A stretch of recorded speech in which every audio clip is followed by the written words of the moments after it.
जय Malhar news चॅनलच्या सर्व प्रेक्षकांना सपना चौधरीचा नमस्कार।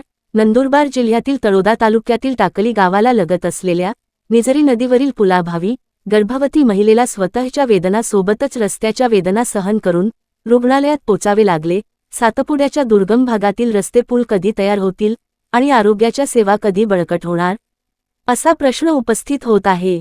नंदुरबार सातपुड्यातील दुर्गम भागात आजही पायाभूत सुविधांचा अभाव नागरिकांच्या जीवावर बेतत असल्याचे चित्र पुन्हा एकदा समोर आले आहे।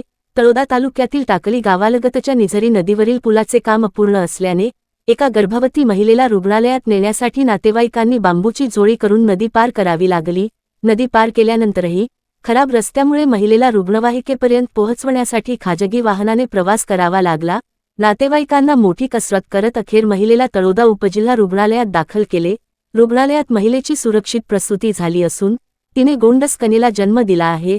आई आणि बाळ दोघांचीही प्रकृती सध्या ठणठणीत आहे। मात्र प्रसूतीपूर्वी रुग्णालयात पोहोचण्यासाठी या महिलेसह नातेवाईकांना करावी लागलेली जीवघेणी धावपळ पुन्हा एकदा दुर्गम भागातील अपुऱ्या पायाभूत सुविधांचा प्रश्न ऐरणीवर आणून ठेवला आहे। सपना चौधरी, जय मल्हार न्यूज, नंदुरबार।